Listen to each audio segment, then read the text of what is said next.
Agora veio a salvação, é o que proclama a grande voz do céu.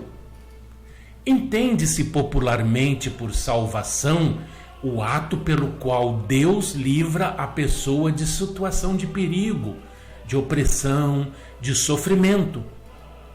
No entendimento católico, é ato e processo pelo qual Deus livra a pessoa da culpa e do poder do pecado e a introduz numa vida nova, cheia de bênçãos espirituais por meio de Jesus Cristo. O apóstolo dos gentios afirma que a salvação deve ser desenvolvida pelo crente até que seja completada no fim dos tempos. Carta aos Filipenses, capítulo 2, versículo 12, e aos Romanos, capítulo 13, versículo 11. Vimos no capítulo 7, versículos 9 e 10 do Apocalipse, que uma multidão que ninguém podia enumerar de todas as nações clamava em grande voz diante do trono: ao nosso Deus que se assenta no trono e ao Cordeiro pertence a salvação. Semelhante proclamação é feita no capítulo 19, versículo 1. Aleluia! A salvação e a glória e o poder são do nosso Deus.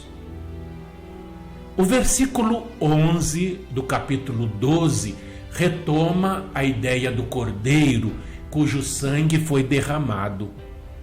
Relembrando, essa designação vem das palavras do precursor ao avistar o Mestre, conforme a narrativa de João, no capítulo 1, versículo 29.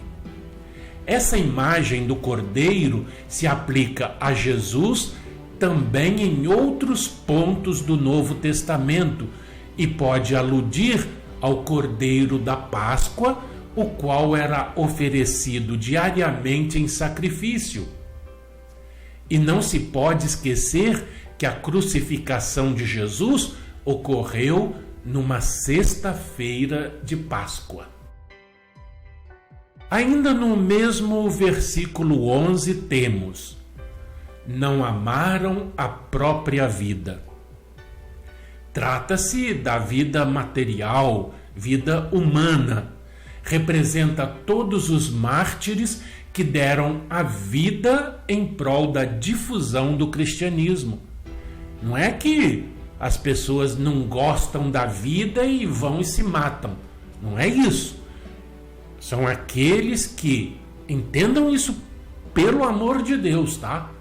São aqueles que não amaram a própria vida, quer dizer, deram mais valor à vida espiritual, por isso se entregaram na vida material, até mesmo perdendo-a, como é contado aí sobre a vida dos santos, ou aqueles a quem consideramos santos pela vida que tiveram.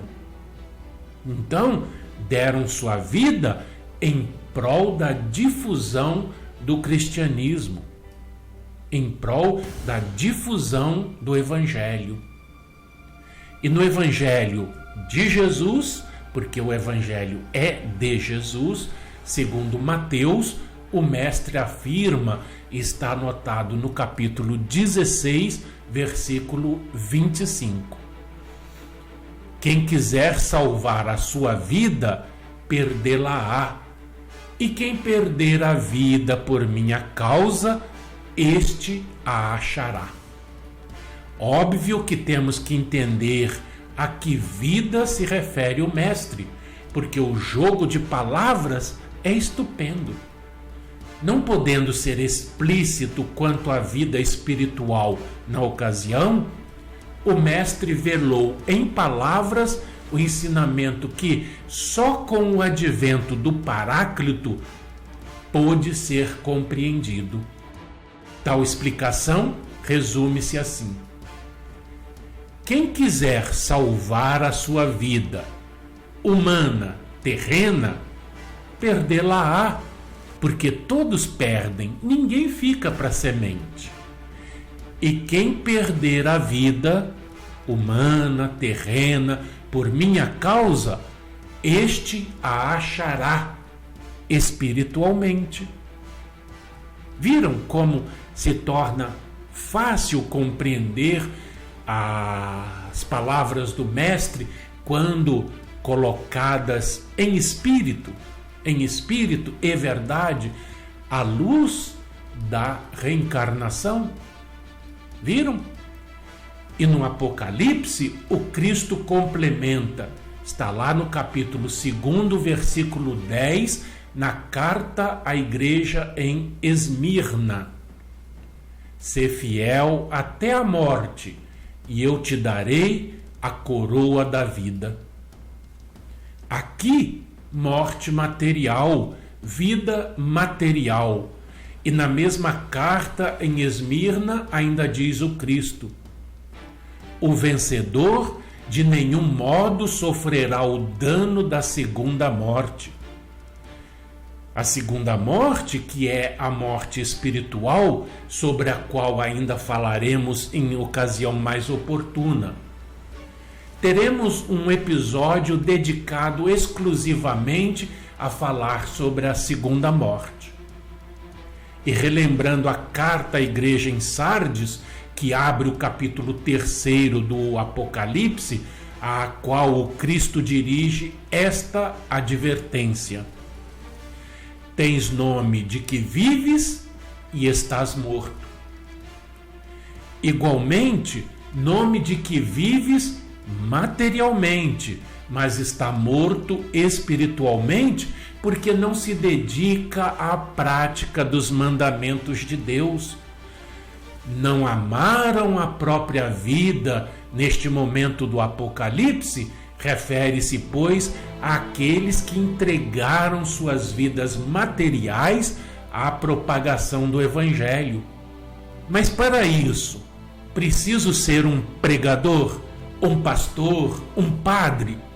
Tenho que dedicar minha vida a essa prática religiosa? Claro que não. Não se fala aqui em seguir uma dessas vocações tão nobres na humanidade, mas tão somente a prática da caridade, do amor, do perdão. E para praticar tudo isso, não é preciso seguir essa vida religiosa. Compreende?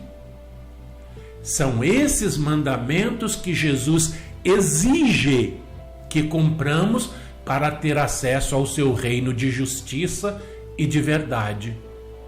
O versículo 12 faz alusão à cena do capítulo 5, versículo 8, quando os 4 seres viventes e os 24 anciãos se prostraram diante do Cordeiro, tendo cada um deles uma harpa e taças de ouro, que entendemos como uma comemoração, uma festa ocorrida no céu, pois ao receber o livro selado das mãos do Deus Todo-Poderoso, Jesus, o Cordeiro de Deus, se torna vencedor. Por isso os céus estão em festa. Todavia, para a terra e para o mar, as notícias não são boas, porque o diabo desceu atirado do céu, cheio de cólera, por saber que lhe resta pouco tempo. Pouco tempo, como já conversamos, é o tempo necessário a completar o número dos que devem ser mortos por causa da palavra de Deus e pelo testemunho de Jesus, conforme anunciado no capítulo 6, versículo 11 do Apocalipse.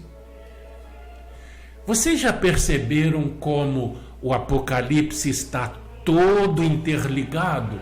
Não só no seu próprio texto, mas também com todo o restante da Bíblia Sagrada? Perceberam isso? Ficou claro isso para vocês? Então, Só me resta deixar aqui aquele fraternal abraço e até o nosso próximo encontro.